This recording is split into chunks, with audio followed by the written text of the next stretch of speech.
So let's get my ass set up and hope that everybody's okay tonight, mother fluffers. How's everybody doing?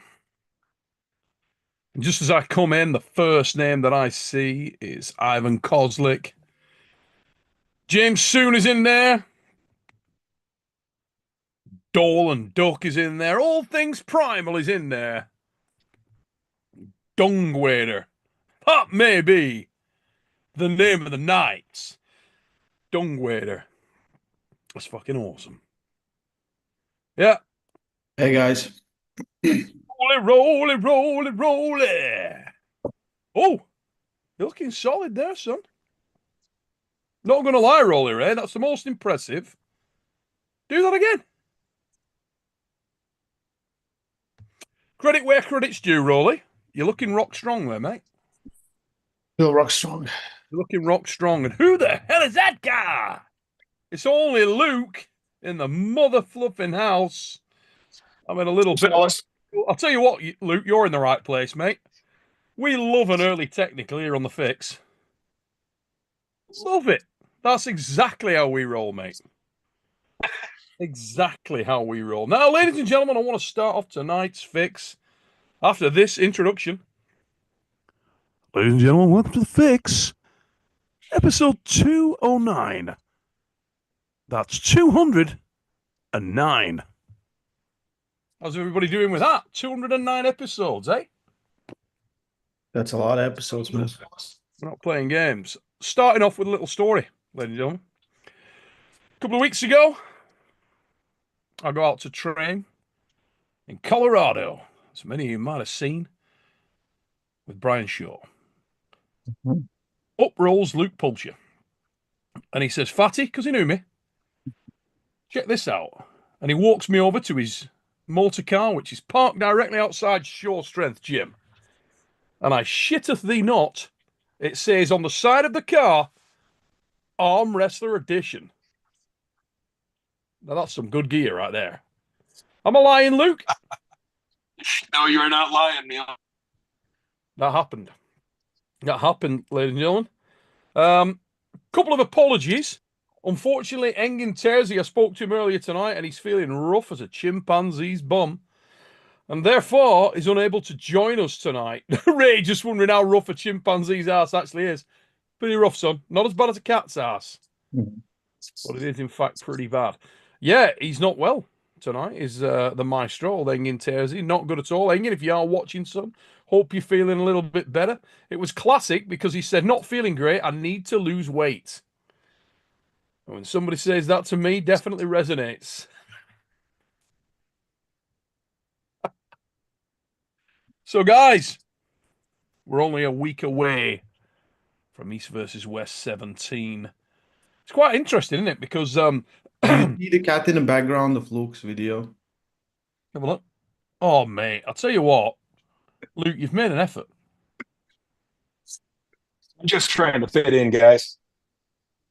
Yeah, he's obviously, this is not Luke's first rodeo. He thought, Yeah. going on the fix. Obviously, the cat's facing the wrong way. It's all about the cat's assholes on here, son. It's gonna happen at one point. You can't run away from it. Yeah, you can't. In a Yeah. few minutes, Luke, just have him walk past your screen facing back. It'll be all right. That's how we go. Let's have a look. Worldwide 333 Luke and Coach will be great refs with Neil and the giant two hold people in place. Don't move hands and power these little refs. Mate, Luke is reffing in Arlington, I believe, aren't you, mate? Yes, sir. Gonna be. So who are the referees panel out there, just to let everybody know? It will be Christo, Bill Collins, myself, and Robert Cornick. Okay, yeah, of Germany. Yeah. Yes. Robert Cornick. A great crew. It is actually rock strong. So GB19, answer your question, brother. Thanks for your super chat. Neil, did Brian feel stronger even at the weight drop? To be fair, mate, I only arm wrestled Brian when he was an outright super novice at the higher weight. So my only experience with Brian when he was over 200, and he was in 2016 in Leeds, and it was on a bar top. and we didn't really arm wrestle. It was just mucking about. He was interested to understand a little bit more about the sport. So I never actually felt Brian at the higher weight class. However, I know a guy, and he's sat right now on this screen, and he did arm wrestle Brian throughout that entire period of time. So Luke is much better placed. For those who don't know, Luke is one of Brian's core training partners. So Luke is there training with him. What would you say, mate? Once a month? Yeah, once a month, maybe even once every 3 weeks. Now, in answer to that question, Luke, what would you say? Was Brian, did he lose strength with the weight loss? Because obviously he dropped 100 pounds, was it? No, I think he's only down maybe 70. Hardly nothing at all, right? But no, he feels stronger every time I get to work with him. I mean, that type of weight drop when you're pushing 400 pounds, I don't think has any impact on arm wrestling strength. He's moving better. He fits the table better at the lighter weight. I mean, even just in the couple of days that I was there with you two, the feeling difference of him from one morning till the next afternoon was insane. Just how much better he's getting and how fast he's getting there. Yeah, and the lad is super keen. There is no doubt about that. Super, super, super keen. I mean, you know, people talk about commitment in arm wrestlers, and usually the bug bites pretty deep, and then you sort of throw your entire time at it and start going frigging crazy. If that's the case, then Brian has definitely got the bug big time, because the lad, he couldn't try any harder, could he? He's going at it very, very. No. Have you trained with him since, Luke, since we met up? I have not. So we're both going to have the dubious honour of doing that when we're out in Arlington. Should have brought Rolly Ray, and think the Rolly Way. Should have brought him to show him the Rolly Way. There's only one way. It's Rolly Way. Live, ladies and gentlemen. You know why I ate live? That's why. Yeah. Because there wouldn't have been any way. It would have been all about the Rays. I would have just gone, James, cut. Put it in better. Let's have a look. Big Grove Goats. Ray, send Neil the same camera you use. Oh, Where? Big Grove Goats. Son. I think at one point I just will. Listen, this is getting ridiculous. Eric, let me tell you. Hey, listen. I want to shout out to Tim Talbot for collaborating only on the reels where I lose. Right? That is quite good. I love like some of my favorite comments are like, "How is this guy even a coach?" and then the videos I'm pulling Toddzilla, and they're like, "How is this guy even a coach?" Dude, you did. How did Todd feel? Because he's comedy strong. He felt comedy strong. Immovable wall. He felt like me, but much stronger in every position I'm trying to get.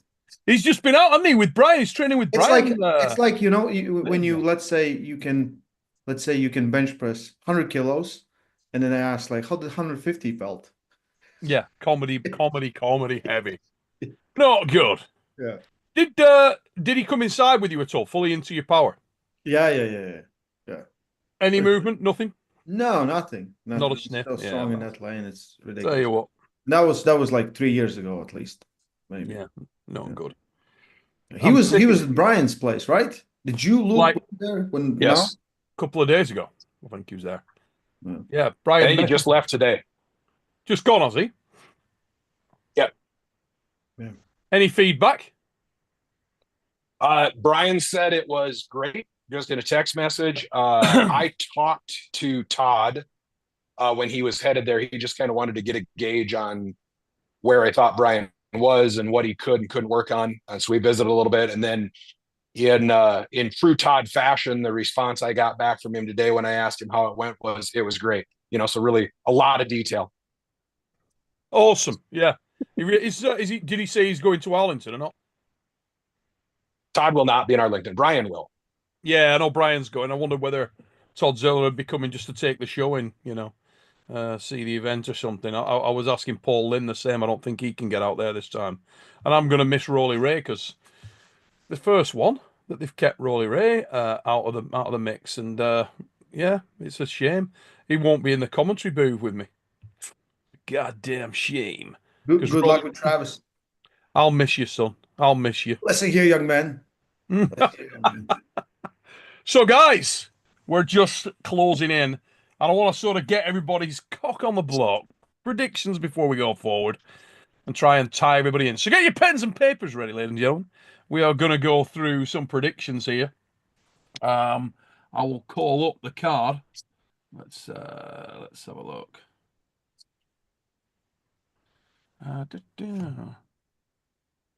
So, Terrion and Sharkovich, first match. Now,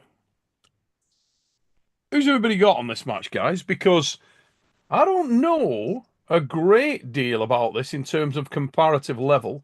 Shark have been very impressed with, but it's quite a difficult match to call. And I don't know about you. How familiar are you with both athletes here?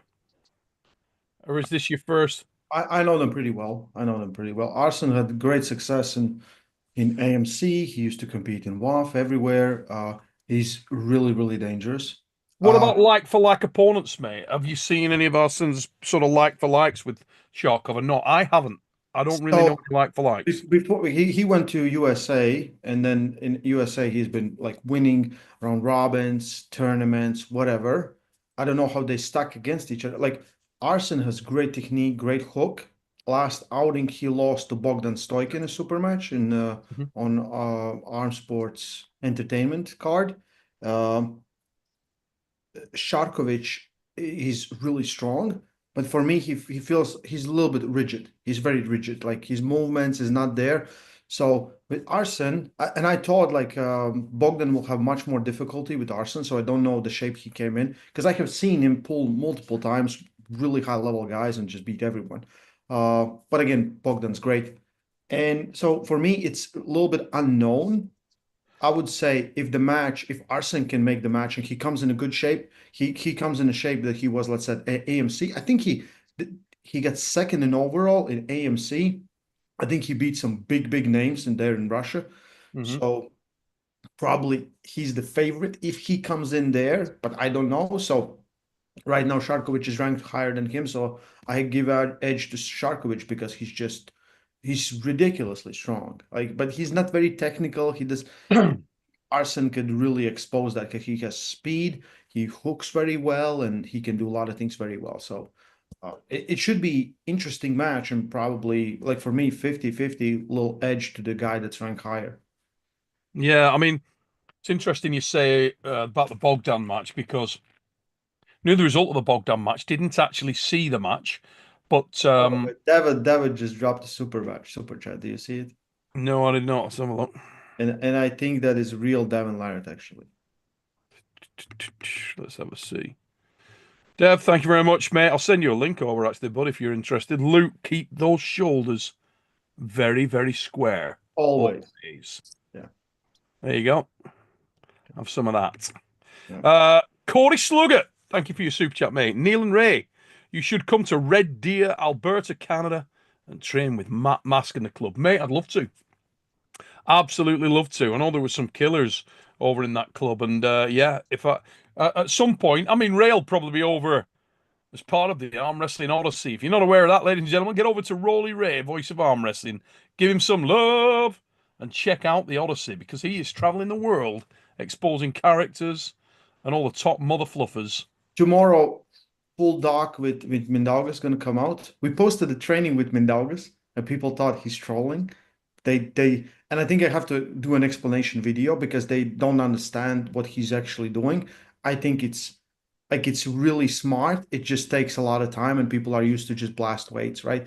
And also tomorrow, for all the Patreons, are going to come out video with Devin Larratt, the day in the life of Devin Larratt, the real day in the life of Devin Larratt. So yeah, because not where you're just pretending to be Devin Larratt. And no. We wanted to do like I should have done it at his home, right? But we kind of just had too much fun and just chilled. So mate, he should have done a day in the life of Rolly Ray. is what he should have done. That's what he should have done. That would be great. He has Well, two you're all- cats. He has two cats. They're both super lovely. Devon has two cats. Like Yeah. you've ever met a cat you didn't love, Ray. But listen, they were so nice. They were sitting in my lap all the time, mine and Tina's, and just all the time. You see them, they follow you around. They're like, you're my best friend now, you know? They knew you were a cat person, Yeah, Ray. we brought them here. They still That's do. what it is. They knew you were a cat person. Just to go back to what I was saying on Bogdan and Shark, I actually figured that Bogdan would beat Shark if they ever met. Totally just my opinion, but for that same reason, because I've heard that match talked about a couple of times, and for the same reason you spoke about, mate, that rigidity, because you can bust through the wall. However, you made a good point there about the fact that he is ridiculously strong, and there's been other arm wrestlers who aren't necessarily aesthetically pleasing, but are nevertheless very effective, and it'll be interesting to see who comes out on top here. Luke, do you know much about these guys? And I'm sure you're very aware of Shark.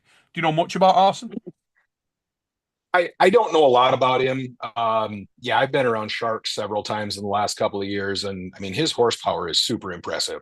I mean, I don't think that he's going to be. I don't think it's going to be a power issue, but yeah, realizing as you guys were talking that you're going to be wanting predictions, and the fact that I don't know what matches I'm reffing, and I choose not to give the internet more ammunition to hate me, I won't actually be telling you who I think Neil, is going to win what. Why you do this to Luke? Well, to be honest, mate, Why you hate him? absolute lack of professionalism, which is what people probably come to expect here. It's part of the show. Listen, someone dropped in the comments because I remember something.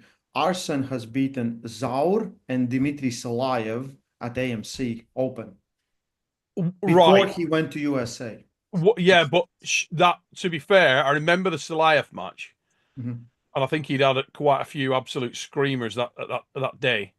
Yep. So the only thing I'd always say about the Open class is that sometimes you end up with matches taking place after a. Not that I'm detracting from Bogdan, because Bogdan's a bad dude. You know what I mean? But I personally don't feel like Bogdan would beat a fresh Dmitry Salayev. That's my honest opinion, you know? May do, but I'd be very, very surprised. And obviously, I'm also aware that styles make fights, but I do think that might give us a false indication of where Arson's at. I think if he came in and he was able to beat Salayev, I think Shark's in serious trouble. Serious trouble. Because that's a level up for me. An absolute level up. Let's look at our next match, guys. And I'm not going to put Luke on the spot too many times tonight. There's only like 11 matches. Thereabouts, so. But before you go to the next match, did you watch the video that Ray put up of him and Mindy training? No.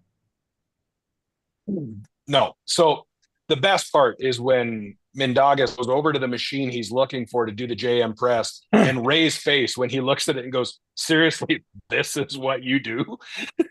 It was because Ray was just like, "There's no way you can work your elbows on this machine." And then you see him sit down and go, "All right, I guess Tarasaitis can do it." Yes. Like, yeah, I think it's hilarious. A genius way to train. I like, we don't have machine like that, but it's a really good way. Like, people don't understand how great. And I would think if as soon as someone would figure like, oh, this is the way you train, you can train inside of your elbow, they would get hurt because they would go too heavy. And he goes so light, and he just sits there and gets really strong in a position like this, like the end range position. And he felt, yeah. Luke, remind you of something, mate. Does that remind you of anything we were doing over in Colorado last week? You left before the brush your teeth, didn't you? I did, but I caught it on video, and I did the first one yesterday. And I will say I made the entire song purely because I was not going to be outdone by Brian. Check you out, Luke. But I kind of felt like I wanted to puke. This is how competition starts, son. This is how competition starts, Luke Pulcher. You know the script. It's how it starts, mate. This can get you into a world of trouble, but I can tell you, the brush your teeth, that end of range stuff, not like a JM press, just a different position, but super lightweight, stupid amount of reps. I can tell you, absolutely killer. and it does make a massive difference. There's no doubt about it. So, yeah, I'm all into that, mate. All into that. There you go. Tim Talmadge is in the comments for you there, Ray. Loves you. He's just come in to give you a little bit of love in the comments there. Why am I getting so many goddamn messages on this private line? What is going on? The fuck is this? Oh, very strange. So, next match. Cody Wood and Moranto. This is interesting because I was so impressed with Moranto at the last event. I thought he was exceptional. Very, very sharp, very, very fluid, really solid. And Cody Wood, I mean, this is the guy who's repping out one-arm pull-ups like it's his job. You know, plus he looks a little bit like a cross between John the Baptist, God, and Legolas. And anybody who's that kind of combination has got to concern you a little bit. But I really like this match, and I think it's nice that we are seeing a couple of the top guys from North America in the lower weight classes who were really, really hungry to make their name. I thought Moranto was incredible in that last match. Haven't seen enough of Cody in the super match format, only a couple of times now. So very, very interested to see how he does. Obviously, Luke, you're probably going to have to back out of this prediction. Tell us what you think of the two pullers, mate, in terms of what you've seen of them. I I know more about Cody and not a ton because I haven't seen a lot of him. If I remember right, last year he was in a round robin and did real well against some absolute killers here in the States. Mhm. And that's, I mean, even with a round robin, that can really be deceiving. But he's an impressive young puller, definitely an up and comer for the U.S. Yeah, very fit lad, very put Oh together. I mean, doing yeah, the looks like a little Tarzan. yeah, he does. He's a tank, mate. And when you watch him doing the pull-ups, I mean, that is a physical. I mean, that is not easy. Anybody who can get up there and smack out reps. I mean, what does he weigh? 154, 156, there or thereabouts. What weight class is this at? And he's cracking out one-arm pull-ups at a stupid rate. Just makes it look easy. And anybody who's ever done that, you know that is no joke. So the guy's physical strength is right there. Very interesting in terms of, I think Moranto for me probably a little bit more akin to the techniques where he's coming forward. Loves that hook. Was very, very impressive there. It'll be interesting to see if he looks the top roll with Wood, because I think that's where Cody will be going all day.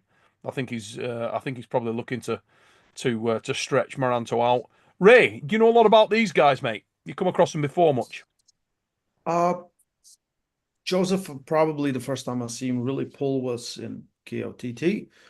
He pulled extremely well. I was super impressed. I feel like the match will go inside for both of them. Cody, I saw him versus Matthias Schlitte. After first round, I thought like, oh, this is over. And then he won. And I was like, wow. Yep. So he's super impressive. Following him on social media. Oh, there's a kitty there. Maybe we'll get an asshole a little bit. But is Bit about so. it's hard to, because I don't know what is the history between both of these guys, where they rank with each other. Cody is ranked #1 and Joseph is ranked #3 in the rankings that I saw. So it is very, very, very important for both guys probably to, there it is, guys. So okay, we're gonna see you next week with more cat's assholes very soon. But I think it's a very important match for both of them. I can't really pick it. Probably if Cody is ranked #1, Cody is the guy. I don't know. I think it's gonna be inside war. We saw what Joseph can do when he's given an opportunity and he returns.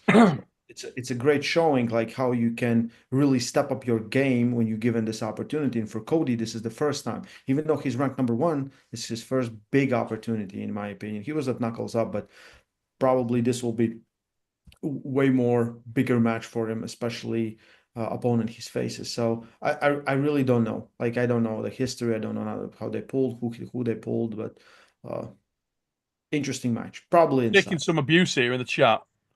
Timmy Boy Talma just come in and said, Ray, you met Joseph in Arizona. He obviously made an impression. What about that, you see? Listen, probably I have met most of them. but I haven't really like followed everyone, and I meet so much people that will say like, "Hey, Ray." So I don't know if you saw me on YouTube or we know each other for 2 years. I'll Yeah. be dead honest with that. But like Joseph was super impressive, like super impressive. I like KOT match was great.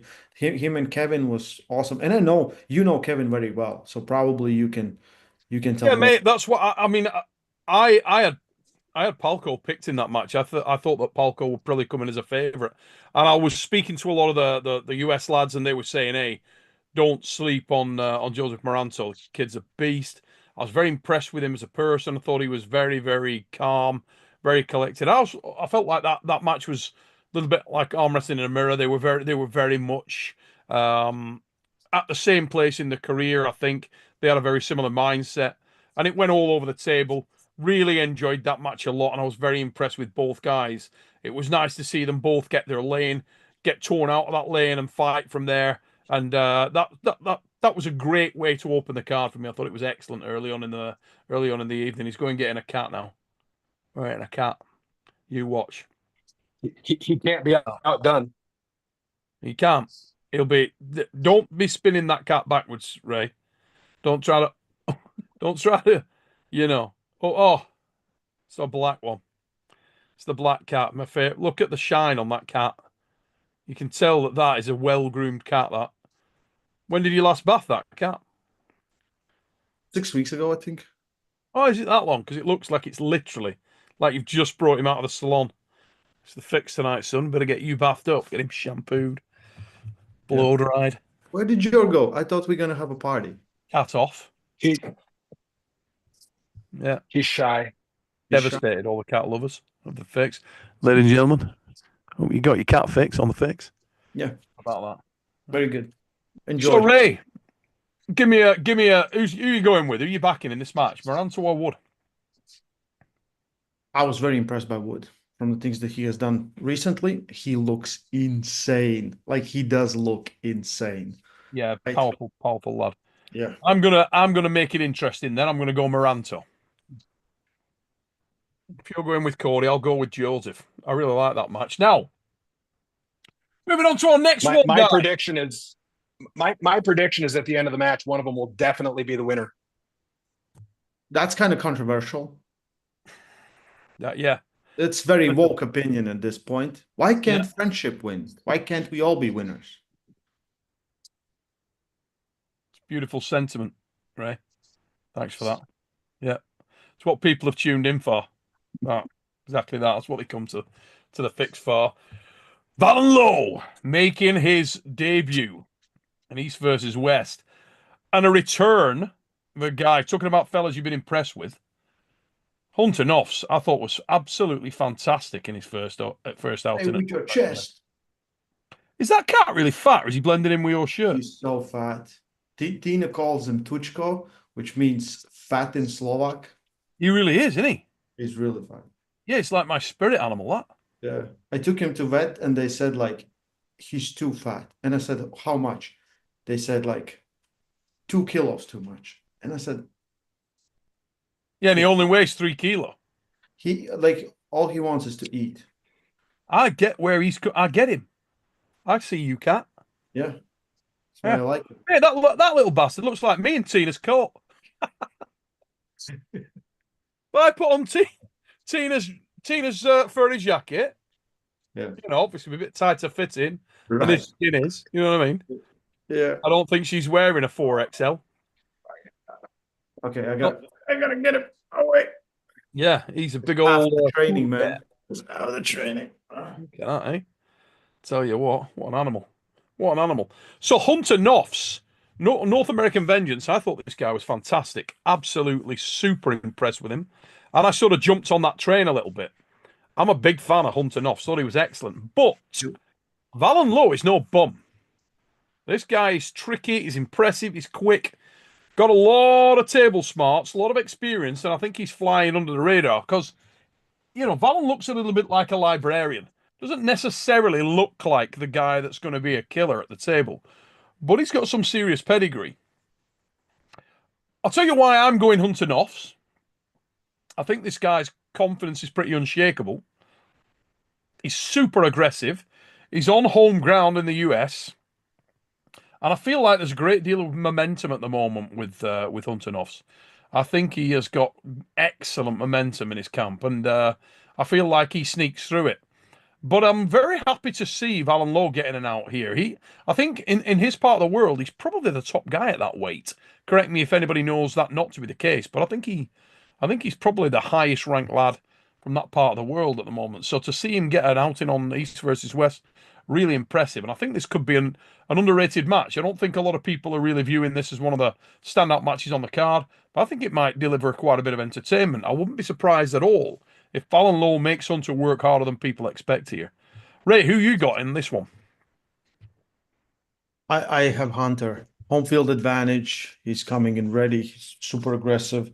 I think he's gonna hook Valon, and even if he doesn't hook him, I think he can beat him. Like I think like I'm really excited to see where Valon Low really ranks, because he's been more arm wrestling on that part of the world, and we haven't really seen him engage on this.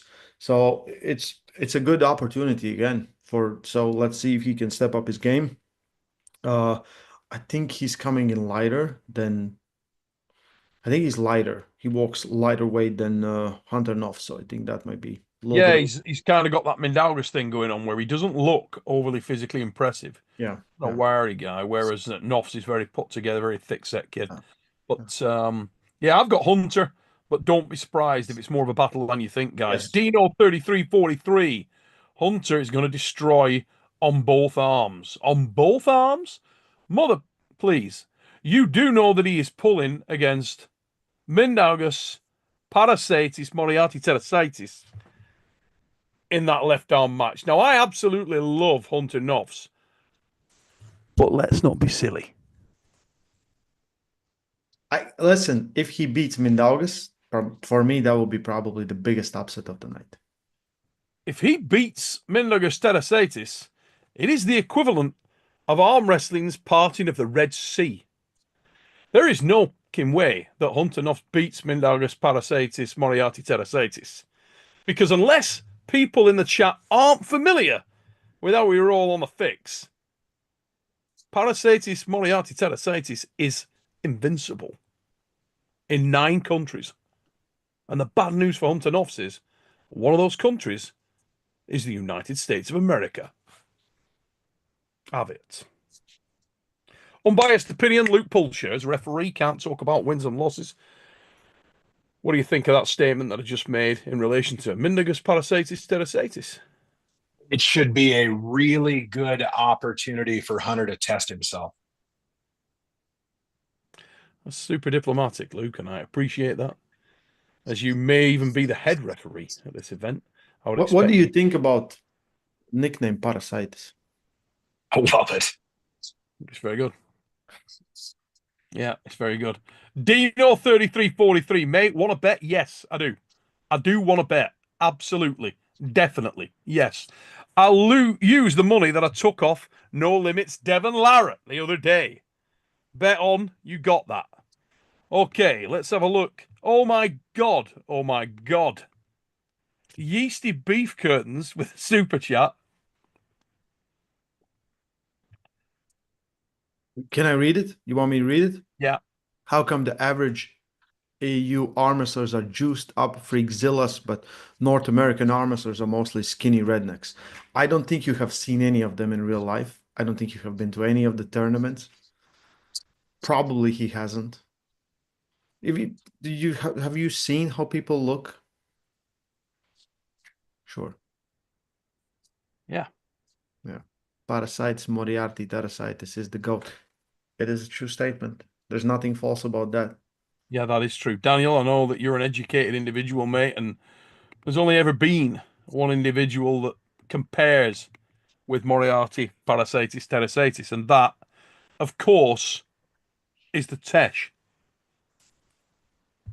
Now, I haven't seen Danny around in a while, which means that Moriarty is currently taking that mantle as the greatest arm wrestler to ever draw breath. And it's a shame that we don't actually have the Enigma of Rage, Engin Terzi, on tonight's show, because Engin, it must happen. got to happen at some You, point. you mean the versus singing? Oh, mate, it's got to happen. It's got to happen. There's a real vibe around that match. Love it. Mean the never. Aw. See, that's a Look at the nice. size of this cat. Yeah. Big cat. But he's not fat. He just looks like you've crossbred a leopard. It's what he is. Yeah.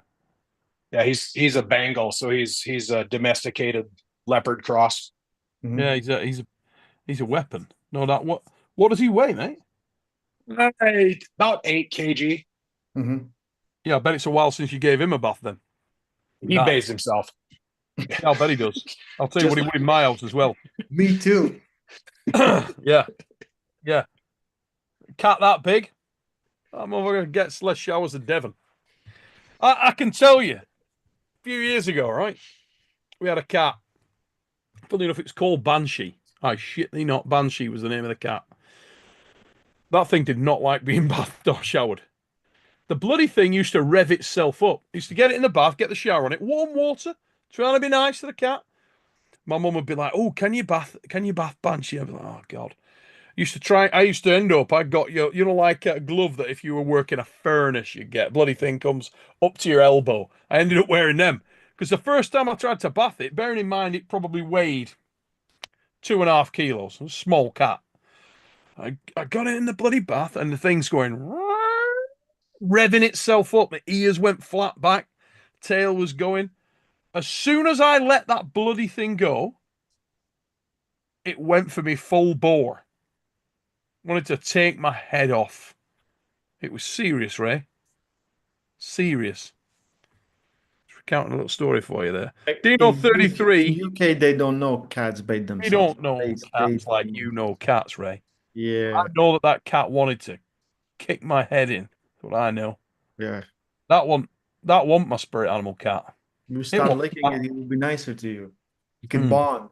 No, nothing about me wanted to bond with that cat apart from its claws in my eyes. The only thing it wanted to bond, I'll tell you. So Dino 3343, thanks for your super chat. What makes Hunter then when he beats Tarasaitis? That Can doesn't I even answer? make sense, dude. Can I answer? Yeah, It makes Hunter lucky. yeah. I mean, number one, you needed a that in there. And it does. So it'd be something like, repeat this sentence. What does that make without an S? Hunter, then, when he beats Tarasaitis, ... Patty. That's how that should have read. It's not how it read, Dino. It's not how it read at all. You need to step away from the glue, son. And just what it would make him is the achiever of the biggest upset in the history of the sport of arm wrestling. That's what it would make him. And I love Hunter, but he will not beat Moriarty. Let's move on. Can I say so? Mindaugas once lost a match just to see how it feels. He didn't like it, so it never happened again. That's it. And it was to Danny Tesh. Mindaugas doesn't do table practice. The table practice is surviving Mindaugas. I'm telling you, watch. For anybody out there in the chat that doesn't know Moriarty, watch.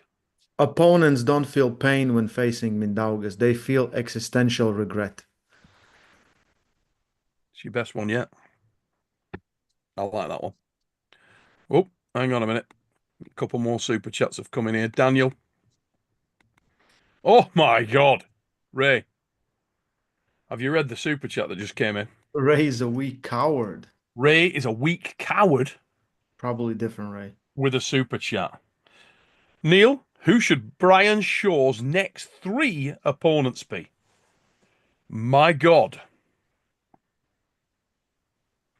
I'm going to come back to that. I'm going to shelf that. I will come back to that, mate. I will come back to it. Thank you for that super chat. I will come back to that. Daniel Armfellas. If you're not sub to Armfellas, get over there and sub to Daniel. Good dude, this fella, and he makes some bloody good handles as well. Skylar scared Tarasaitis when we spoke about Hunter. Ha ha ha. Like that. I honestly believe that was a little bit of a Spanish twang in there I was going for. I honestly believe Hunter is good, but I totally believe Tarasaitis Moriarty wins. Mate, I think Hunter is exceptionally good, and I really like the bloke. I'm just not of the opinion that he cracks Moriarty. That's my honest opinion. I just think Moriarty's a bad man. I really, really do. Big balls, fraud debt. And I'm assuming that would say detective or something like that. If I got Luke, these are real. I'm not making these up. They are in the chat, mate. I swear. These are real super chats. My cat, question mark. 11 years so far, never one single bath. Okay, that is Devon's spirit animal. Right there, the Devon cat. What is the cat's name, mate? Put in the chat, we'll have a look. Don't need to super chat, just put it in there. So, yeah, joking aside, look, if Hunter can pull off a win against Valon Low, then go in and crack Moriarty, it would be extremely impressive. I'm going to put one little question in here for Luke or Ray, if either of you know, because I don't.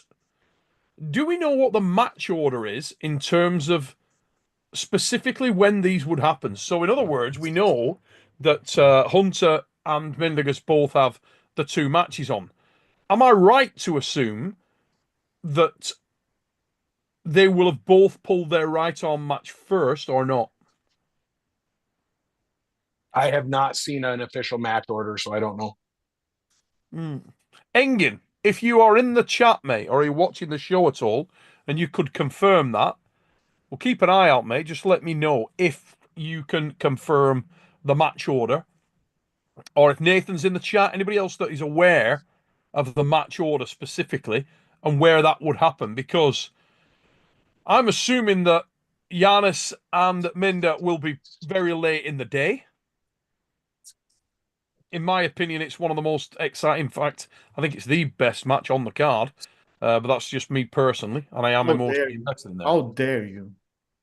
Best match on the card, mate.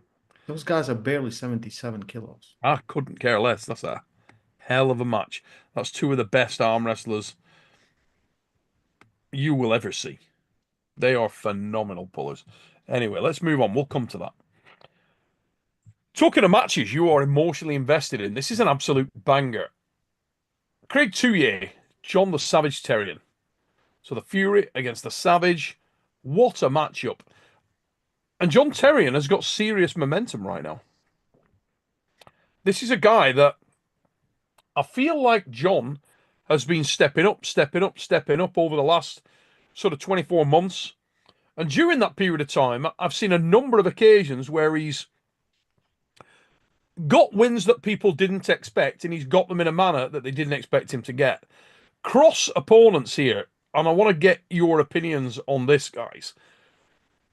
Brandon Alcessa, phenomenal matchup with Craig Tuite.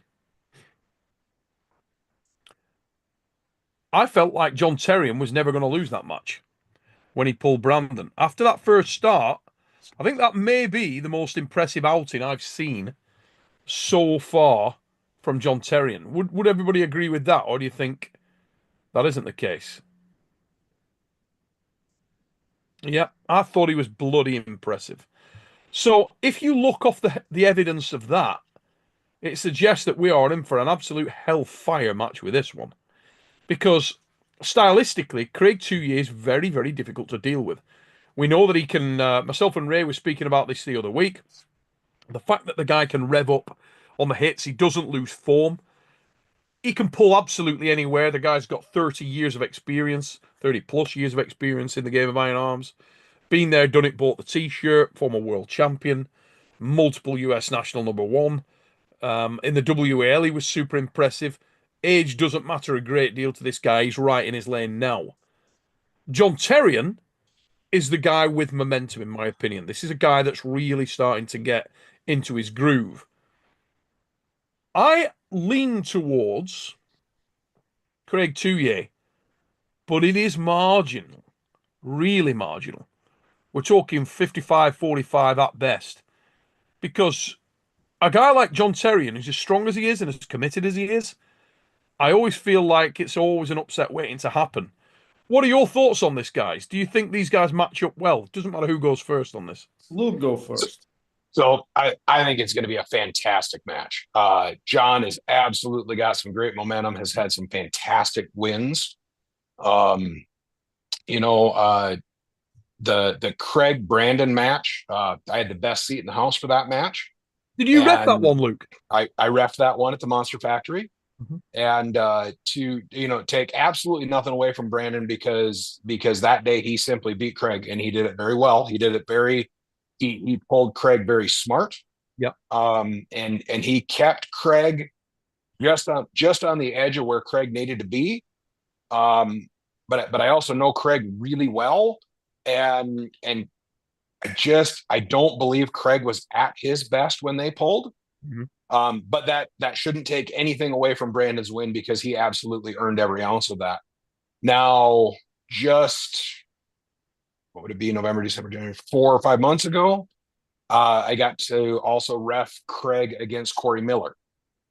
And I mean, take what you will from Corey, but I have watched Corey hit John Brzenk 2 inches to the pad. I've watched him hit Pavlo 2 inches to the pad. I've watched him break Cody Merritt, and he didn't move Craig off center. And it was Craig's ability that day was some of the most impressive table dominance I've ever seen. Yeah. So I think the match is going to be absolutely outstanding. I think the most exciting match on the card is going to be Giannis and Mindy. I think this one's going to be a really close second. I agree, mate. That's exactly. I could not agree more. That's exactly. I mean, as I was saying last week, those are my 2 favorite matches on the card, and I do, for anybody that disagrees I know we got a lot of big fans of the heavyweights. We're talking about a card here where we've got John Brzenk pulling. Everybody loves to see John pull, and particularly when it's a absolute classic match like this where he's pulling Yoshi Kanai, and we'll come to that. I get it. Everybody wants those matches, but I think there are a number of matches here. With another one coming up in a moment, but Terrion Tuite is overlooked. It is an absolute banger. There's no doubt about it. So, yeah, fasten up your chin straps for that one. Rolly Ray, any things to add on this match, mate? No, I think it's awesome. If John can stop him, he's in the match. And John's very strong. He's very strong. He just Who do you think's stronger inside, Ray? John goes where you put him, and he will arm wrestle you there. I just think dealing with Craig's speed is kind of weird thing. So he has the right strategy. You can't really like when Tom was trying to hook him like this, and he just pins you to the pad, right? Initiation where you just go sideways works better. Initiation, even if you just go backwards, works better because even then you can catch something. If you're trying to take his hand, he will get you while you're doing it. But if you go, like things like this, if he a crumple zone, you need something to take it out.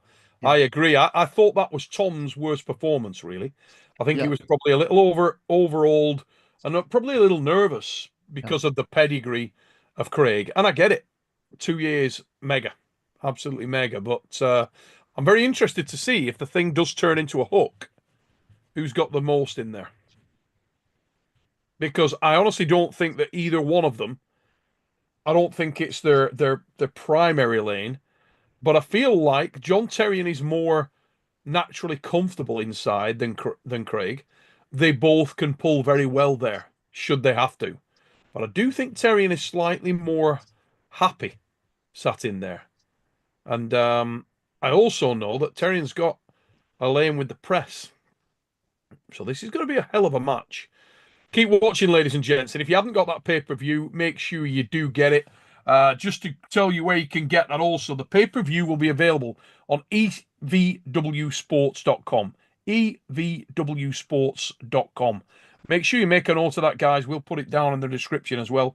evwsports.com for your pay-per-view for East versus West 17. And it is next Saturday, the 29th. Dino3343, thanks, mate. Engin said on the podcast, right arm first. Thanks for clearing that up, pal. That is very, very important, in my opinion, because I feel like there could be some dogfights coming on that night. I think there's going to be some bangers, and it can really take the shine out of you if you've already pulled one and your energy levels drop off a cliff. Music Guy with the super chat. Thank you very much, brother. He's put, if Michael Todd beats Levant, will we see more pro arm wrestlers convert to Christianity to try to become vessels themselves?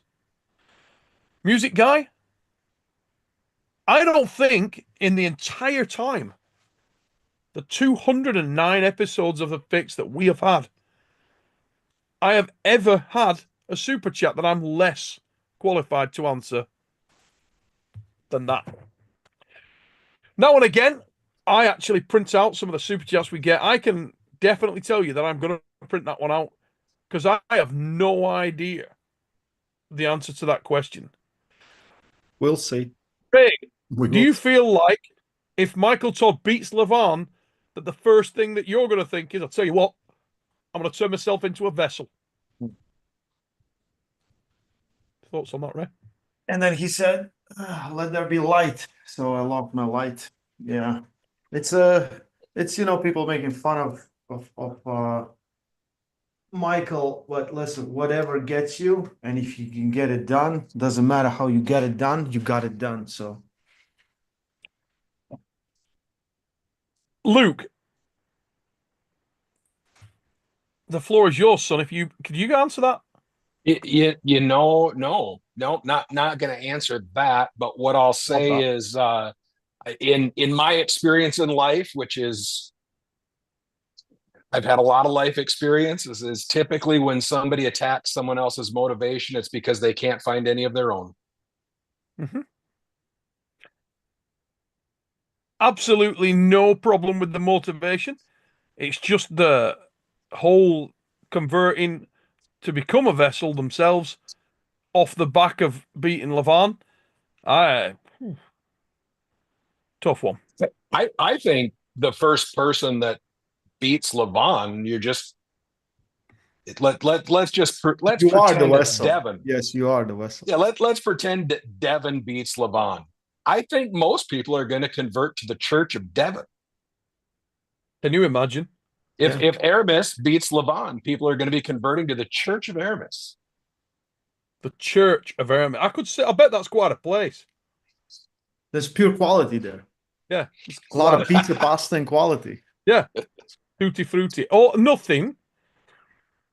No pineapple on pizzas there. In the Church of Aramis. None. Absolutely none. Super chat of the night, that, mate. Not necessarily super chat title of the night, but definitely you foxed me there. Absolutely flatlined me, mate. Fair play to you. Every credit to you there. Killed me. Gone dead. Super Prudnik, I understand, is coming back, and he will be facing the massive Cody Merritt, who is underrated on that left arm. Cody Merritt is a very big man. Cody Merritt has a very serious left hand. I have gone backwards and forwards a few times on this, guys. I'm not gonna lie. I genuinely think if Super Prudnik shows up, if he comes with his very best game, he's probably too well-rounded and can find a lane that will shut down Cody. But when Cody's on his best game, he's a handful, and he's a very big dude, and I'm not sure that we are going to see the very best of Yevgeny. I don't think we've seen it in quite a while. I was trying to think about this the other day, the last time we saw Yevgeny at his absolute best, or pulling at his best. And I want to say the Dadikian match would have been a pretty good example. Lefty, yes. Yeah, I'm still gonna go with Yevgeny. But I'm gonna go with Yevgeny tight. It's gonna be a close match. I think I'll go 45 Merritt, 55 Prudnik. And I'll go with Yevgeny Prudnik. So write that one down, guys. I think it's time for these lower weight arm wrestlers stop picking on the big guys, and the big guys put their foot down, put it on their throat, and just beat them. Like I hope Cody Merritt shows up in invincible shape and just dominates. But I pick Yevgeny Prudnik for the win. Easy or hard, Ray? Hard. I don't think it's easy. It's because he will want a hook, and it's not so easy to hook Cody Merritt. He might end up in not so great positions. Alijan had success because Alijan was holding him with like two fingers, and he had so much side pressure. He just jammed him to the side, right? That match was crazy. If you guys haven't seen him, Alijan versus Cody Merritt, go watch it. Yeah. Look at some positions where Alijan was able to pin Cody. It was crazy. But I think it's Prudnik kind of needs to get full control on those things, and Cody is not an easy match. No. Yeah, and I think it's a good match. It's a fitting match. As Prudnik is just he's so damn good. There's no lot of guys to actually put him against. There's No.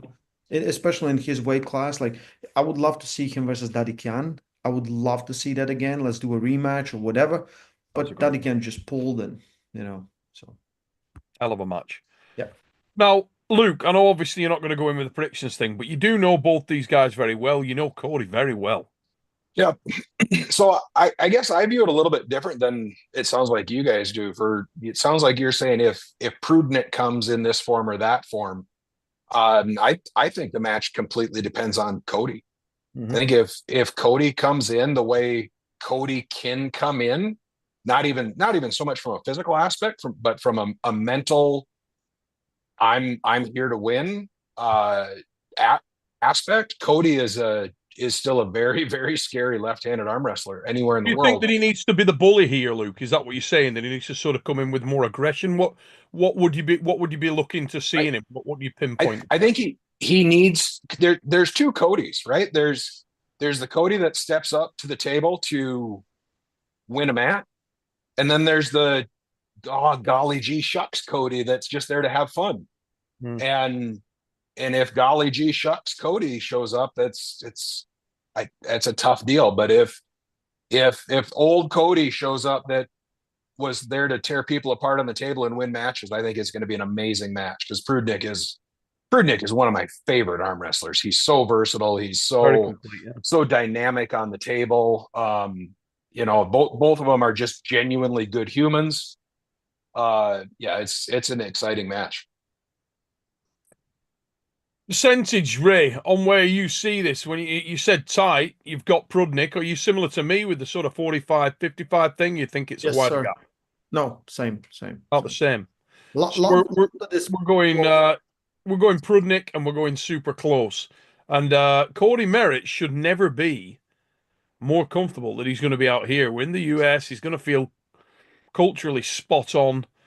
The crowd, I am sure, will be very, very pro Cody because if you don't know Cody, if you're one of the guys in the chats who's not familiar with Cody Merritt, this is a lovely dude. I mean, he's like a big teddy. He's a great bloke. Very, very nice fella. I think he'll have a massive amount of support out there. There'll be the USA chants will be going through the roof. Will it unsettle Yevgeny Prudnik? We will see. But I expect that Cody is coming in here to try and prove something, and you never do know. So don't be surprised, guys. Merritt and Prudnik. We've got Prudnik, both myself and Ray, and obviously Luke's not going to put anything on there, but he feels like Cody Merritt can win or lose this match at his behest. So let's move on. I spoke about another match that I feel like could ignite the entire room. This is it. Gali, Ongabayev, Matt Mask. What a match. Guys who view this channel regularly, who view this show regularly, will know that I've spoken about this match for years as a potential battle. There are a lot of questions here. We touched on it last week. Gali Ongabayev coming off surgery. We don't know where he is at. Matt Mask, the rumor is, the Jungle Drums tell us that he is in mega shape right now. He's in a really good place mentally, and he's coming in firing on all cylinders. That sets up a more intriguing match than it would otherwise, in my opinion. I think, to be honest, if Ongabayev was at his very, very best, no questions, I would give him the favourite 60-40 here. I think it's, again, razor thin now. I think this is narrow thin because Matt Mask in that kind of form is a problem. Ongobayev is going to try to put the brakes on him with back pressure. I feel like that is a tricky thing to do, particularly if Matt can get his timing down and hit his climbs. So, in other words, not necessarily look to hit all the way to the pad, but more like a third of the way to the pad and then look to climb and shoot his elbow forward because he's got great height.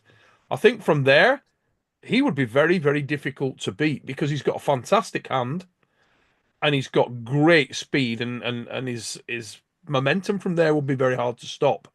It's whether he's got the presence of mind to do that. The last time we saw him was against Marcio. He's very familiar with Marcio, very comfortable with Marcio. So I think we got to see the very best of Matt Mask.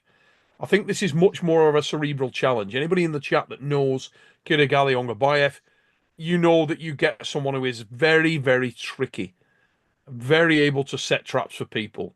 And I think that Matt's got to come in here on his game and very aware of that. Try and make the running, much like Luke said for Cody. I think Matt's got to be a bit of a bully here and get what he needs.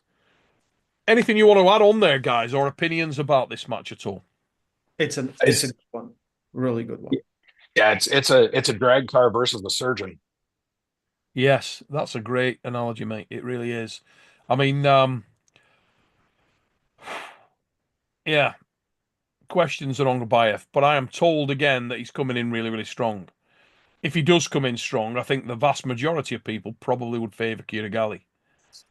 But I don't know. I don't know. I always feel like when you've come off surgery and you're untested in this kind of environment, you're not necessarily going to be firing on all cylinders, and that gives me a lot of hope for Matt. I think it's being really close. Listen, guys, I'm really sorry, but I have to get up really early. I have to jump off. No worries, son. Nobody cares, Ray. Sit there and do the show. He's checking out with those massive forearms. Look at that. Anyway, have fun. Have a great time. I'll be watching you soon, mate. Take it easy. Yeah, I'll be watching very carefully, just so you know. Okay, guys, take care. Stay strong. Catch you in a bit, mate. Bye, guys. Now, Sarah Bachmann, Dustin Brisson. I have had a number of people message me and say that Brisson is massively underrated and she's going to make a statement here. After I made a comment last week that I felt like this is the acid test now because Sarah Bachmann, the first time they met, may have not been aware of Jocelyn's level. There's a lot of people that are really backing Jocelyn Brisson, that she is a new entity within the female side of the sport. How much do you know about this lady, mate? Are you very familiar with her? I'm not real familiar with her. I mean, I hear a lot about her. Everything I hear about her is very, very impressive. You know, then you've got Sarah, who's a very, very proven athlete, and by all indications is in some of her best form at this point. So, I mean, I think it's going to be a barn burner if the Canadian is anywhere near as good as they say she is. It should be an outstanding match because I don't think Sarah likes the fact that she lost the first time they met. Whether she lost because she didn't know or wasn't trained up or was simply not good enough, doesn't matter. I think she wants that back. So I think she's coming in really motivated, but I don't know enough about the other lady. I know Sarah's definitely the smaller human, but you know, what are there? Three women her own size that you can put her against in the world and have a match. So, I mean, it gets pretty hard. Couldn't agree more, mate. And I think both these girls have a reason to come in very motivated. Obviously, Bachmann, as you say, very competitive girl. Nobody trains harder. She is in the upper echelons of any arm wrestler, male or female, in terms of commitment. Sarah is right there. Trains her ass off. Really works hard in the gym and in the training room. Now, if you're Brisson and you feel like everybody's underrating you, you feel like nobody cares. You feel like everybody thinks that you're just going to get run over by this girl that everybody seems to be a fan of. You want to prove that the first time it wasn't luck. It wasn't because she underestimated you and stamp your authority on this. And she looks like she's strong enough to do some stamping. So I think this could be a cracking matchup. And it'd be great if Jocelyn can come in and deliver on the hype and make this Boy, a if she comes in and makes a statement, like a statement, that sets up some pretty interesting future matches. I mean, her and Gabby, eventually, potentially her and Barbora, because she's got the size on her side.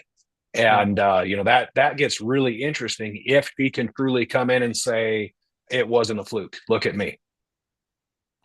great potential matchup, ladies and gents. Sarah Bachmann back in East versus West, and the newcomer from Canada, Jocelyn Presson. Great matchup. Next up, my favorite match on the card. Giannis Hamlins, Mindaugas, Moriarty, Tarasaitis. I can honestly say that these two arm wrestlers represent the pinnacle of technical arm wrestling currently. They are as good as it gets currently active in the sport, in my opinion. As good as it gets from anybody who is currently at this level in the sport and is currently active. Serious arm wrestling talent. Guys that know each other inside out, mentally and physically. They are rock strong. Both these guys, very, very confident. Both these guys, very, very decorated. Been around the sport for many years. They're not facing anything here that they don't know. They're not facing anybody here that they're not familiar with. But the pressure is ridiculous because Giannis Hamlins usually only takes matches when he feels like he is pretty nailed on and he's worked out the odds. Mindaugas will pull anyone, anywhere, anytime, and he always genuinely feels that he is the man. So you've got different characters with similar levels of ability and similar cerebral strength going head to head in an area which doesn't favor either one of them. They're both traveling from Europe. This is wide open. Absolutely wide open. I've got Mindaugas Tarasaitis by a hair. I'm going 45 Giannis, 55 Tarasaitis, and I wouldn't be surprised if it turned out the other way. So I'll actually give you my percentage on this one. Okay. I think this is 51-49. I think it's that close of a match. Right. Now, obviously, I'm not going to tell you who I think has got that slight edge, but I mean, everything you said is just so spot on. And Giannis is impressive in so many ways for so long. Mindy, and I know he's been impressive for longer than I've been familiar with him. But since I've been familiar with him, I mean, he simply doesn't disappoint. He continually comes in and makes a statement, and it's just impressive. You know, one of the things that Giannis said to me a couple of years ago that really, if you could raise Giannis up another level of admiration for me, this did it. You know, we were sitting at breakfast at one of Tim Talmadge's events in Arizona, and I asked him, when you're not ready, where is your weight? And he looked at me a little perplexed, and he goes, I'm always within a kilogram or two of my weight. If you're always ready, you never have to get ready. Mm-hmm. And that was such an impressive statement to me.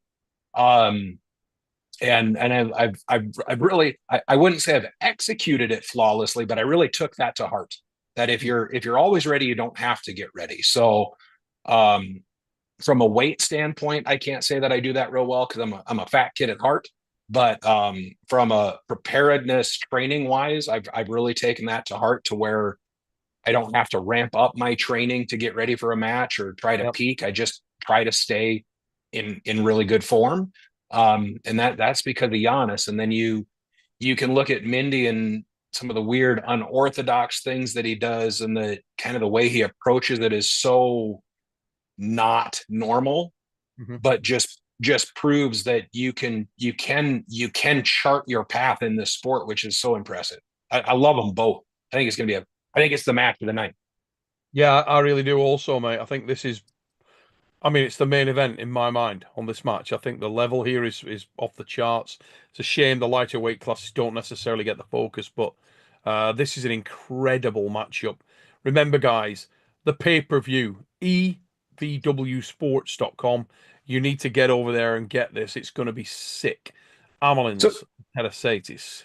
Question for you, Neil. Because the lighter weight classes don't get the love.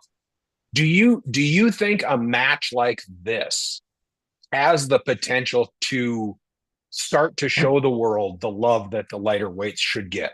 You know, I don't at the moment, because I still think that a lot of the stuff that these guys will do throughout the match will go under the radar to some extent. And even from a commentary perspective, I would sort of advise against trying to talk about the level of detail that these guys will go into. Although we can touch on it to a degree, they will be going so deep that if you do that, you will lose people. Sure. And you've got to appeal to the masses. So this kind of this is very much a purist matchup. However, I think that what it may do is be very entertaining visually and create a situation where people become interested in these characters. And I think it's very important for, for EVW, and I know that they're on board with this, to really start to punch that character representation out for these lighter guys and for everybody on the card. And I know that these are definitely two guys who, as you've rightly pointed out there, have a great deal to respect, It's interesting you make that comparison there in the comments that Giannis made about always being ready. Again, absolute image coming back at you with Tarasaitis. Guy's never out of shape, ever. Constantly at that weight. Will pull up, is doing here. And he's quite happy to do that. No problem. I can tell you, speaking from experience, this guy will pull anyone. Has pulled many heavier weight classes. Doesn't really worry about it. Very, very interesting, unusual man. As is Giannis Hamilton's. Fascinating characters. Tremendous, technically talented arm wrestlers. Two of the best I've ever seen in 40 years of the sport. These are masters. It is master versus master, and I cannot wait. By far my favourite match on the card. I'll be the most excited guy in the house when this thing's going down, and look for it to be a razor. Nathan Williams, mate, how are you doing? Good to see you in the chat, mate, and I look forward to catching you this week.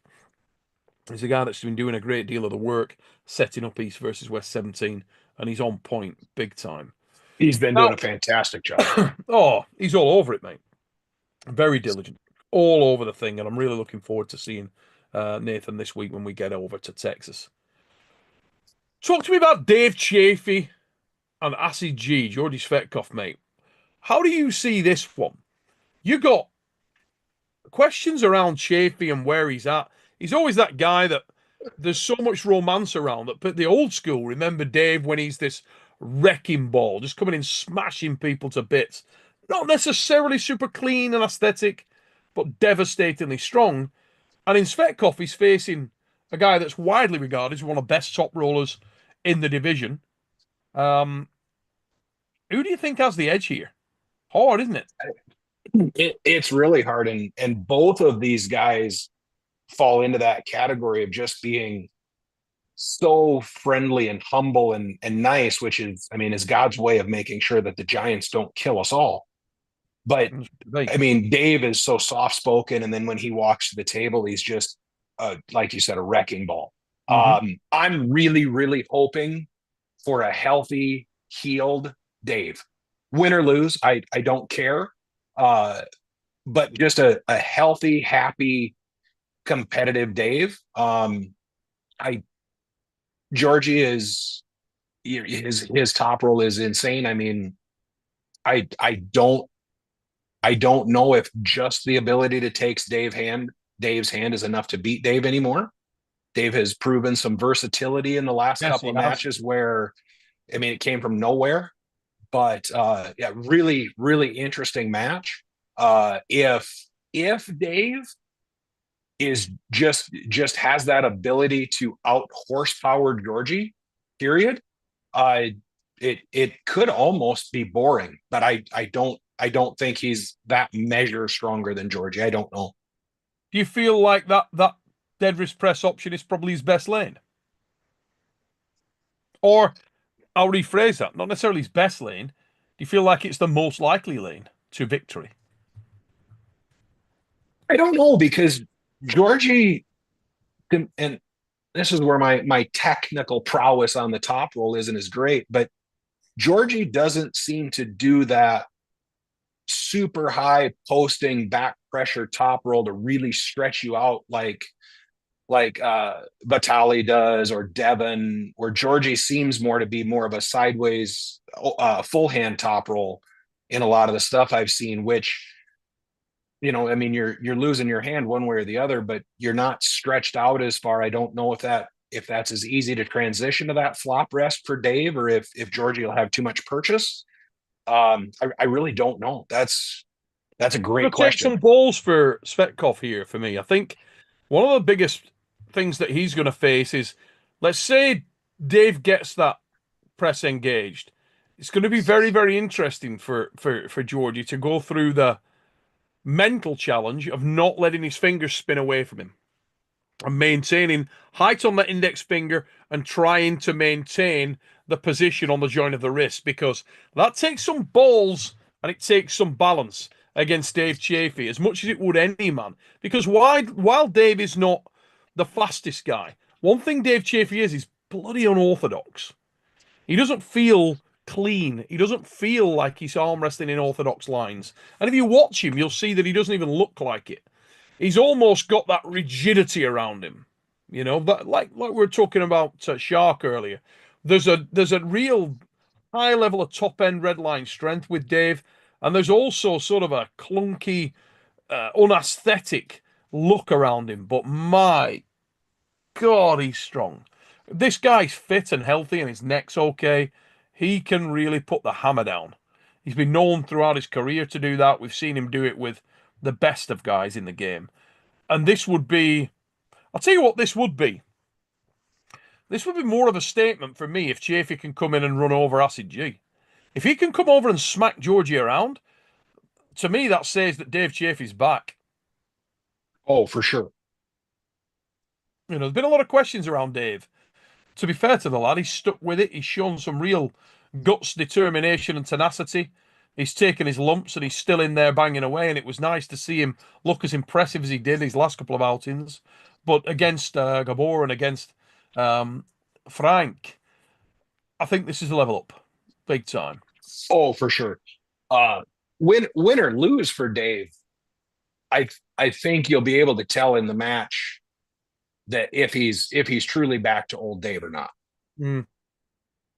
Yeah, looking forward to that match. I'm going to give a prediction. I'm going to go with Fetkov. I'm going to go with Fetkov, and I'm going to go with Fetkov 60-40 because I haven't yet seen Dave at this level look super convincing. I will be changing a lot of bets going forward with where Dave's involved if he runs over Acid G, because this is a real test, because Georgie is rock strong. I believe that Georgie will get the hand. It's winning that centre. It's making sure that he doesn't get spun. Keeps control of the hand, which is going to make the difference. If Dave can spin him and gets that shoulder engaged, yeah, it could be a very difficult day for Georgie Svetkov. Very interesting matchup. Great matchup. I'm not going to ask you your prediction, mate. I know the situation you're in there. Oh my God. Super chat from Pulling Off John. Yeah. Amazing name. These are the people that are drawn to you, Neil. Truly remarkable. There's been some, I'm going to say there's been some great names last couple of weeks. I mean, that's an arguably world class. Must have taken quite some thought. Yeah. While sat in front of your computer doing, we'll leave it. If the US annexes Canada, like they are threatening to, how does it affect the arm wrestling community? Russian pullers couldn't compete at EVW for a bit. Some of the I think there's a level of questions tonight. Probably exceed anything we've seen before, certainly on this show, and maybe on any arm wrestling show ever. I don't know. So I'm just getting that feeling. Pulling Off John, it's a remarkable super chat, mate. And you know what? When you sit down tonight, you have a cup of coffee, a brew, whatever you have, and I can imagine you have quite a lot of things that can distract you with that name. Just know That is another truly unusual and unexpected super chat.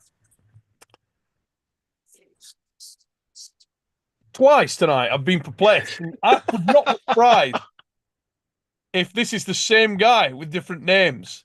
And he's sat at home now just laughing. I'm not going to... Even the avatar, I mean, amazing stuff. Pulling off, John. Thank you very much. I don't think that the US will annex Canada. If they do, Devon Larratt becomes illegal in America for a short period of time. It will be tragic. What do you think, Luke? It's going to happen. We can't annex Canada just simply because Americans simply can't handle that level of politeness as part. They're better. We're better to leave Canada. They're crazy uncle in the attic. They're great. We love them, but we hide them from company. You've heard it from Luke Pulcher, ladies and gentlemen. Pulling off, John. You're a special guy. Thank you very much for that. Have a wonderful evening.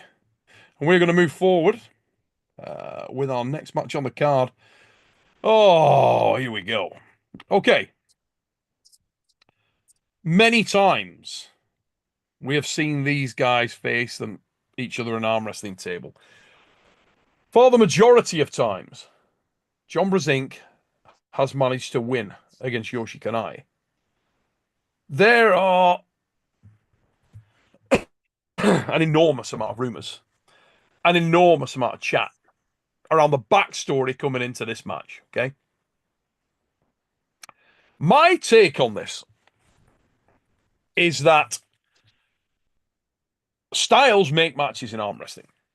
Yoshi Kanai's match against Toddzilla allowed Yoshi to look truly incredible because he was able to stand up a guy who has best-in-class strength and pulls very, very impressively against pretty much anyone and everyone.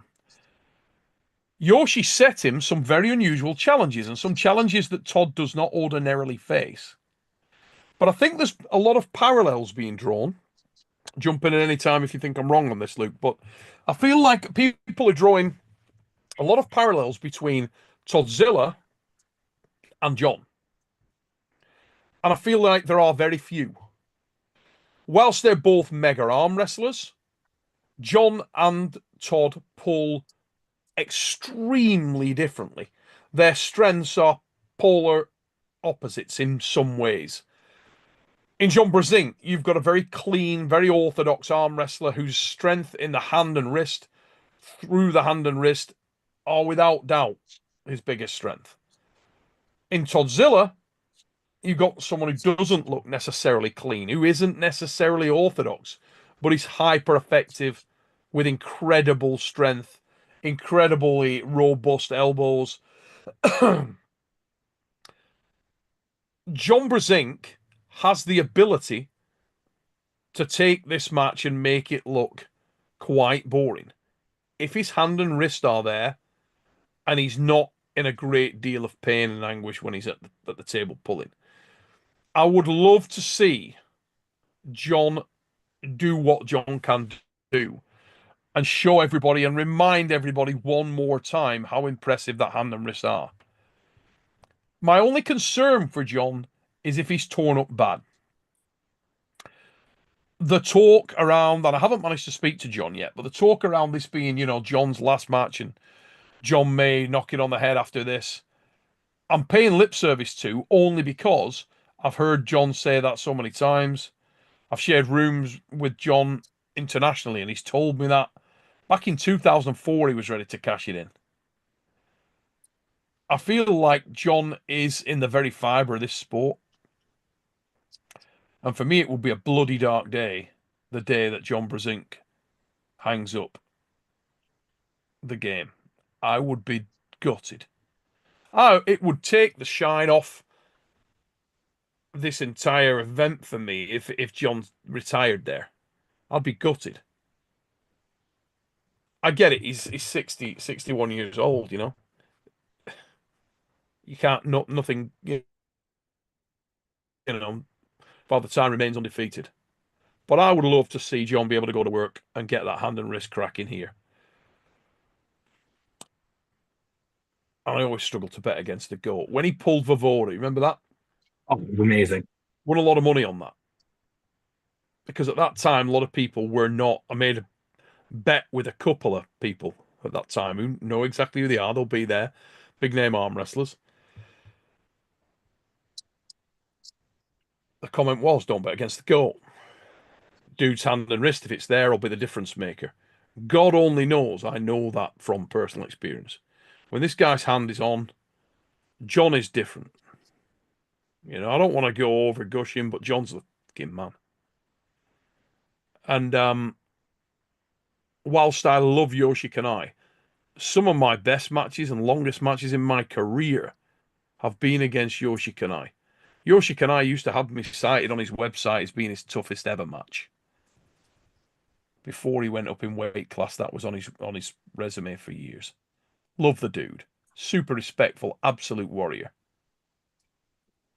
But I cannot sit here as a massive John Brzenk fan and tell you that I don't want to see John Brzenk win this match, because I do. I just do. And particularly if this is his last match, and any of that's true. Because for the man to lose his last match would be a goddamn travesty. And probably he's the guy that'd care less than anybody else in the room, but I do care. Because he's John. And he's always been like my arm wrestling hero. And if it is his last match, it'd be devastating if he lost it. It would. I'm gonna leave it there, Luke. You can pick up on that, mate. But yeah. So, really excited to see the match for so many reasons. I'm looking forward to meeting Yoshi. He's one of the legends in the sport that I haven't met. And at this point, there's very few of you legends that I haven't met at this point, or that I don't know at some level. So I am genuinely looking forward to meeting Yoshi. I've heard nothing but wonderful, respectful things about Yoshi forever. So truly looking forward to meeting him. I agree with your analogy of John and Todd. I think, you know, John's about to turn 61 this year. I think Todd's turning 57 or 58. Yeah. So that's where their similarity ends with how they arm wrestlers. Is they're close in age. I mean, other than that, I don't see any similarity in how John and Todd arm wrestle. No. Just none. But you know, from a fan standpoint, if all the talk is true, you just want to see John do great. Yoshi, on the other hand, is one of the very few humans that actually proved you can come back and be in top form when you hit the table. Yeah. I mean, and I do think that match was a great opportunity for him to do that. Oh, yeah. However, unexpected. And let's be honest, it was bloody unexpected by a lot of people, just because he'd been out for so long and Todd's looked so strong. But Engin made the match based on comments from Yoshi saying, look, I'm really strong. And knowing that if he was the old Yoshi, he'd give Todd fits, and he did. Well, and I mean, the number of other great arm wrestlers we've seen in the last 3 years try to come back at the top and just not get there. And to see Yoshi do that was truly impressive. Although I don't think in any point of the match with Todd was Todd ever actually in trouble of losing that match. Outside of a couple of elbow fouls, I really feel Todd was in control and in a good position through the entire match. But God, what a great match to watch. I think if the match was anywhere else in the world, it would be a terrible matchup, because at John's age, with John's injuries and issues and all the things that John deals with going back to the table, putting a 20-hour flight on top of it just makes everything worse. The fact that it's in the US and you saw how the crowd impacted John against Leonidas in Orlando. Yes, you did. And Bob Brown made the comment. I think it was Bob made the comment after that for the first time in a long time, he saw a John Brzenk that simply wasn't willing to lose. Yeah, he was there that night, mate. That's for sure. Yeah, and I mean, and I he think pulled even up, John didn't he, gave Luke? Let's be credit. honest. It was, I mean, we're talking about the most fluid arm wrestler, the best of men, the most fluid arm wrestler you can imagine, and it being my honour to live through the John Brzenk era when he was at his peak, and fluid, my God, the best, incredibly fluid, magnificent arm wrestler. Transitions like silk, unbelievable. Natural feeling like unbelievable. To watch him win in the way he did, using balls and grit and determination, nearer to how you'd expect to see Frode Haugland or Michael Todd win. You know, that kind of win. A win on, I'm not losing. And he showed those elements, which he does possess. But the bad thing here, mate, is, and I'm going to come to a question in a minute, Luke, and I'd like people in the chat to answer this as well. Feel free. We are living in a weird age with the internet, right? Where somebody says something on a bloody show or comes out with something and it spreads like friggin' wildfire. And the whole John's seriously injured again, he's worse than he's been. He needs back surgery. I don't know. Maybe you've spoke to Bob Brown or Robert and they can confirm that. I don't know. That rumour's got out there. It's been propagated somewhere. It's out. It's off. It's running. And God knows people love to use that kind of angle. You go into a match with Yoshi, I can tell you from experience, you go in there, unless you put the dude away early, he doesn't die. The guy will hang on and hang on and hang on. He will go out on his sword. Now, if you're bust up and your shoulder's really bad and your back's out of, you don't want that match. Not then. And if this was John's last match and he was beaten because he wasn't firing, and I'm not saying that is the case, I'm saying it's just all the talk that is out there. I do not know. But to me, that would be devastating to see him lose in that kind of scenario. So I hope that John actually is okay. And I hope that if he is planning on this being his last match, that one more time, from somewhere, he can find it, you know?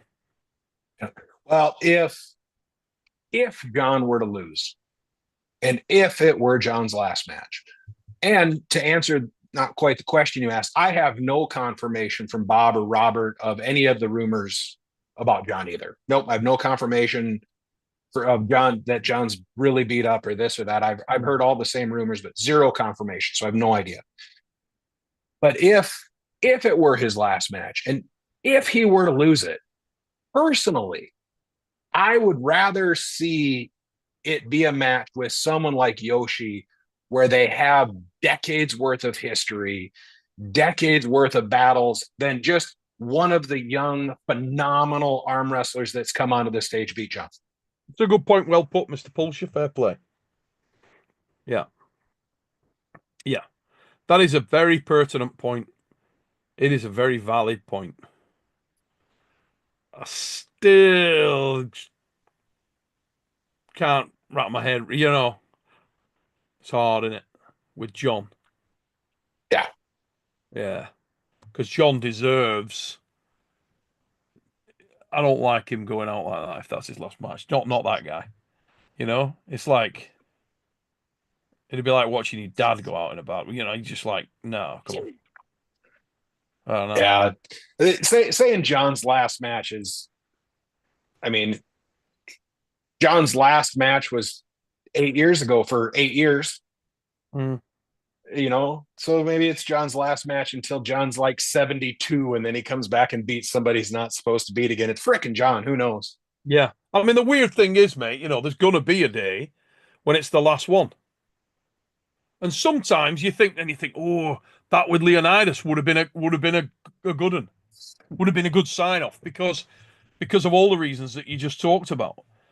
And he's suffered some bad losses, and he's suffered losses that it's frustrating for me because I know that you wind the clock back without detracting from those losses. You wind the clock back, and he would burn some of these guys, you know, and that, yeah, gets you. Yeah. But it does, mate, because I know what that guy can do, and he's an old man now. But I don't know. It'd really be a it'd be a hard pill for me to swallow if John went out and it was not John, and he was ravaged through injury and his back was not firing. I am praying that is not the case. I am. And John won't say a bloody thing because that's John. John will Yeah. go in and do John, shake the guy's hand, and that's why John's John. But yeah, I'll be gutted. I'll be absolutely sick as a pig if that happened to Brzenk. I really would. Anyway, could be a bloody entertaining, bloody emotional, significant evening, guys. Another reason, if ever you needed one, to tune into this. Because if this is John's last match and it was on and you didn't watch it, and you call yourself an arm wrestling fan, yeah, this is the man. It's the man. And he's on this card. And I'll be the first lad to have my hat off if it's his last one because I couldn't salute him enough. He's the king. Let's go, John Brzenk. Main event. For the King of North America on the left hand, and you might have an opinion on that because of what you said about Cody Merritt, and I don't know. There was a little bit of conjecture on that the other day in terms of where that whole scenario sits because there has been meetings, but not necessarily in a 6-round one-on-one. Yep, that hasn't happened. So let's just say to establish the lead contenders in that saga, two of the unquestionable guys in the conversation for best in North America left hand. Very different style. Corey West, the gorilla, incredibly powerful man, big, strong individual, left hand specialist, without a doubt, super powerful. I feel like he needs to get it done early. My take on this is he's got to come here and just kick the door in. He's got to smash through Dev and not let Devon get a bite. Chuck his frame at it, close down the light to have any chance. I do have Devon as a favourite. It is a high-risk match. Devon's not the guy that was firing like we saw him in Tbilisi. He's not on his favourite arm. But I am of the opinion that his arm is mega when it's ready to go. And I believe that it is ready to go. And I believe that he is exuding confidence for that reason. I feel like if he gets it stopped, I personally can't see a lane back in. Because Devon has that sinister edge about him where he will bleed you to death and leave you with nowhere to go. And I feel like Corey West is enough of a man and enough of a warrior to hang in there when he perhaps shouldn't. And if he can't smash through him the first couple of times, it's hard to envisage a lane change significant enough to get it done. Would you agree with that, mate? Or I mean, yeah, I don't. I think it's a closer match than most people are going to give Corey credit for. I do you don't feel like think there is a thing where he runs him over, Luke? I was going to say I Just don't smashes think him. we're going to see like I don't think he can run over Devin like he ran over Travis. I don't think that's possible. Mm-hmm. But I think if he were to beat Devin, it would almost be in a similar fashion, just probably harder. Mm-hmm. I don't think Devin will get into Corey's head like he does so many competitors. I don't know that Corey's head is really get into a bowl like a lot of competitors are, because I think he understands Devin enough to just kind of chuckle at him. And you mentioned the bleeding thing.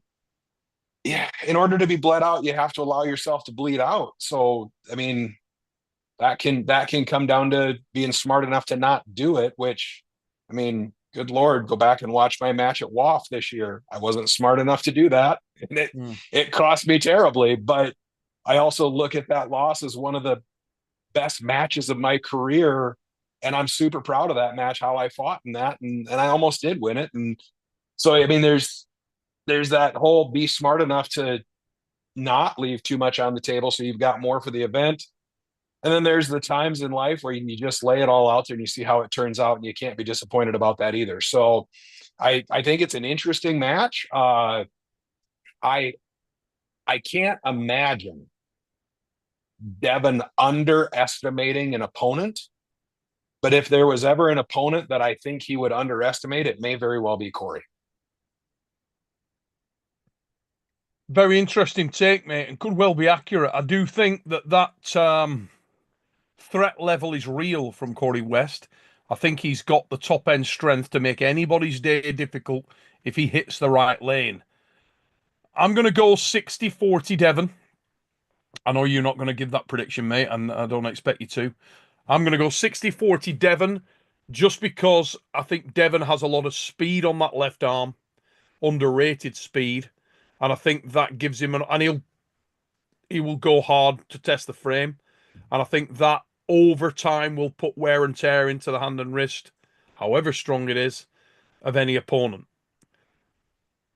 I'm unsure of where his left hand is at, but I do know that people have told me that they've been training with him and he's ridiculously strong.